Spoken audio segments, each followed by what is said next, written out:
වගේ මේ විජයග්‍රහී වේදිකාව ආමන්ත්‍රණය කරන්න මම දැඩි සහෝදරත්වයෙන් යුතුව ආරාධනය කරනවා. කම්කරු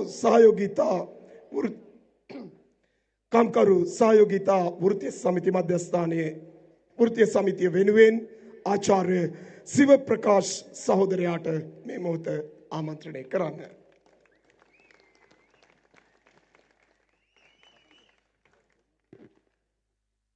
ஆய்பவன் வணக்கம், அஸ்ஸலாமு அலைக்கும். இன்று இந்த மே தினத்தில் நாங்கள் கூடியிருப்பதையிட்டு மிகவும் மகிழ்ச்சி அடைகின்றேன்.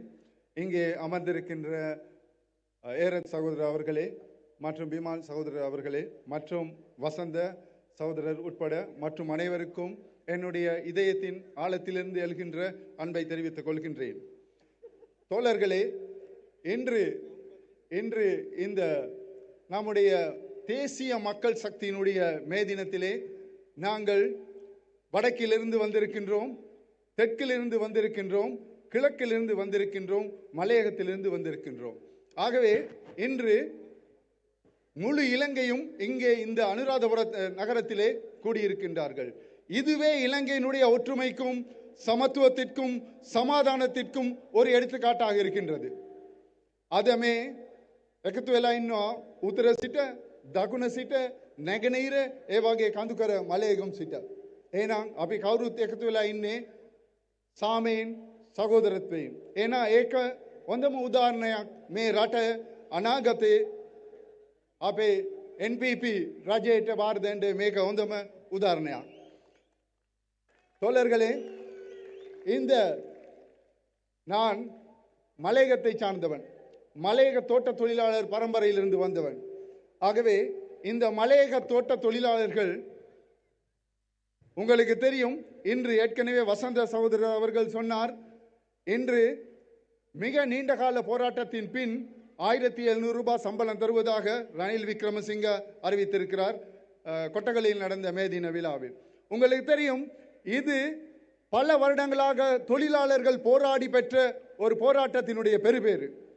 இது தொழிலாளர் போராட்டத்தின் பெருபேராக இருக்கின்றது. அதே வேளை எங்களுடைய தேசிய மக்கள் சக்தியினுடைய அழுத்தம் தான் இந்த 1700 ரூபாய் கொடுப்பதற்கு அவர்கள் சம்மதித்திருக்கின்றார்கள். ஆனால் ஒன்றை நாங்கள் ஞாபகம் வைத்துக் கொள்ள வேண்டும். இந்த 1700 ரூபாய் என்பது இப்பொழுது கெசட் பண்ண ஆயத்தமாகிக் கொண்டிருக்கின்றார்கள். ஆனால் இன்னும் முதலாளிமார் சம்மேளனம் அதற்கு ஒத்துக்கொள்ளவில்லை, அதற்கு அவர்கள் உடன்படவில்லை.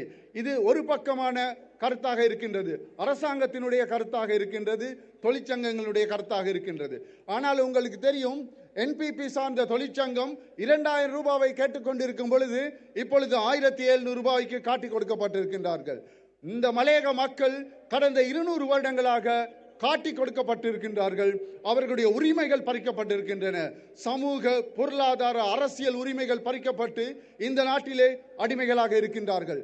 இதை தொடர்ந்து பரம்பரையாக ஆட்சி செய்து வந்த குடும்ப ஆட்சி அவர்களை இந்த நிலைமைக்கு தள்ளி இருக்கின்றது. இன்னும் கூட பல தொழிலாளர்கள் இந்த இந்த மே தினத்துக்கு சென்று கொண்டிருக்கின்றார்கள். ஆகவே நாங்கள் மிக கவனமாக யோசிக்க வேண்டிய ஒரு காலத்தில் இருக்கின்றோம். மிக நீண்ட கால போராட்டத்திற்கு பின் எதிர்வருகின்ற ஜனாதிபதி தேர்தலில் தேசிய மக்கள் சக்தி வெற்றி பெறுவதற்கான அறிகுறிகள் தென்படுகின்றன. இந்த இடத்தை பார்க்கும் பொழுது, இந்த அனுராதபுரம் இந்த கிரவுண்டை பார்க்கும் பொழுது எங்களுக்கு தெரிகின்றது, மக்கள் கூட்டம், இலட்சக்கணக்கான மக்கள் கூட்டம் இன்று இந்த நாட்டை மாற்றி அமைப்பதற்கு, இந்த நாட்டினுடைய பொருளாதாரத்தையும் அரசியலையும் சமூகத்தையும் மாற்றி அமைப்பதற்கு முயற்சி செய்து கொண்டிருக்கின்றார்கள். අපිට මේ ජන කණ්ඩායම බලනකොට අපිට තේරෙනවා, මේ උතුර නැගෙනහිර කඳුකරේ දකුණේ ඇවිත් සිටින මේ ජනතාව මේ අද තියෙන මේ රජයේ ආණ්ඩුව සම්පූර්ණ මාරු කරන්න ඕනේ කියන එක මේ මතේ කිසිම වෙනසක් නැහැ. අපි කවුරුත් එකතු වෙලා ඉන්නවා. අද ಜಾති ભેදෙන් තොර, ආගම් ભેදෙන් තොර, සිංහල, දමිළ, මුස්ලිම් හැම කෙනෙක්ම අපි එකතු වෙලා ඉන්නේ මේ රජය වෙනස් කරලා අපි අලුත් රජයක් පිටවන්න. ඒ රජය මා ජනතාවගේ රජය, ඒ රජය ඔබේ රජය, අපේ රජය. ඒ නිසා අපි කවුරුත් එකතු වෙලා ඒ ගමන යන්න අපි ලෑස්ති වෙන්න ඕනේ. අපිට තව තියෙන්නේ කැටි කාලයක්, මාස 3-4ක් விතරයි අපිට තියෙන්නේ.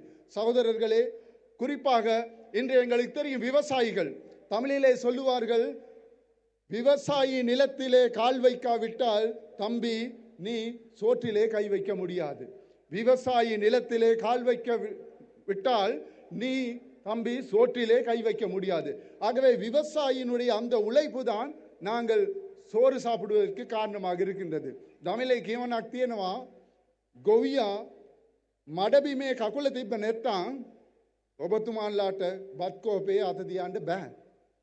එහෙනම් ගොවියා ඒ මඩගොවේ මඩේ වැඩ කරන නිසා තමයි අපි බත් කන්නේ. එහෙනම් ගොවි ජනතාව ඒ වගේ ගොවි කම්කරුවෝ ඒ වගේ ජීවර ජනතාව දීවර කම්කරුවෝ අපි ඔක්කොම එකතු වෙලා මේ මේ දින සටන අපි තවත් ඉස්සරහට ගෙනියන්න ඕනේ. මේ දින ගැන කලින් අපේ සහෝදරවරු හොඳට පැහැදිලි කරා.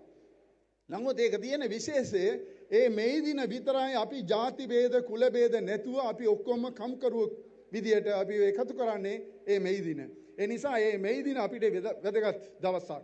අපි කවුරුත් මේ මේ දිනේ අපේ ಜಾති ભેද තොර කම්කරුවන්ගේ අයිතිවාසිකම් විතරක් නෙවෙයි අනිත් ජනතාවගේ අයිතිවාසිකම් වෙනුවෙන් අපි සටන් කරන්න ඕනේ. එහෙමනම් අපි මේ සටනේ අපි කවුරුත් එකතු වෙලා ඉන්නවා මෙතන. ஆம் சகோதரர்களே, இந்த நாட்டிலே புரையோடி போயிருக்கின்ற இந்த அரசியலில் மாற்றம் ஏற்படுத்த வேண்டும். குறிப்பாக மலையகத்திலே இருக்கின்ற புரையோடி போன குடும்ப கலாச்சாரம், குடும்பத்தை மையமாக கொண்ட, மதுபானத்தை மையமாக கொண்ட, தொழிற்சங்கத்தை மையமாக கொண்ட அரசியலை நீக்கிவிட்டு ஒரு மனிதாபிமான சமத்துவமான மக்கள் ஆட்சியை நாங்கள் கொண்டு வர வேண்டியிருக்கின்றது. இன்று நீங்கள் இந்த மெய் தினத்திற்கு பார்த்தால் நான் கண்டியிலிருந்து புறப்படும் போது ஒரு கட்சி சொல்லுகின்றார்கள் எங்களுடைய மெய் தினத்துக்கு வாங்க நாங்கள் ஒரு பஸ்ஸுக்கு 20 போத்தல் தருவோம் என்று. இன்னொரு கட்சி சொல்லுகின்றார்கள் எங்களுடைய பஸ்ஸுக்கு வாங்க நாங்கள் 25 போத்தல் தருகின்றோம் என்று. ஆனால் இங்கே வந்திருக்க நீங்கள் எந்த போத்தலுக்காகவும் எந்த நன்மைக்காகவும் எந்த காசுக்காகவும் வரவில்லை. நீங்கள் வந்தது இந்த நாட்டை மாற்றுவதற்காக. நீங்கள் இங்கே வந்தது மெய் தினத்திற்காக மட்டுமல்ல, இந்த நாட்டை மாற்றி ஒரு நல்லதொரு ஆட்சியை உருவாக்குவதற்காக நீங்கள் வந்திருக்கின்றீர்கள். අද උදේ මම පිටත් වෙනකොට නුවරින් මට ආරංචි වුණා එක පක්ෂයක කිව්වා අපේ බස් එකට එන්න බෝතල් 20ක් දෙනවා කියලා. තව පක්ෂයක් කියනවා නෑ නෑ අපේ බස් එකට එන්න බෝතල් 25ක් දෙනවා කියලා. එහෙමනම් සහෝදරවරුනි අපි මෙතනට ඇවිල්ලා ඉන්නේ බෝතල් වලට නෙවෙයි, බත් පාර්සල් වලට නෙවෙයි. මේ රට වෙනස් කරන්න, මේ රට මාරු කරන්න, අලුත් රටක්, අලුත් ජීවයක්, අලුත් රටක් බිහි කරන්න. එහෙනම් සහෝදරවරුනි ඔබ සියලු දෙනාටම ස්තුතියි. අපි අලුත් රටක් තව මාස 4කින් අදනවා. ඒ අපේ නායකය අනුර කුමාර දිසානායක මැතිතුමාගේ නායක. බොහොම ස්තුතියි. නன்றி, வணக்கம்.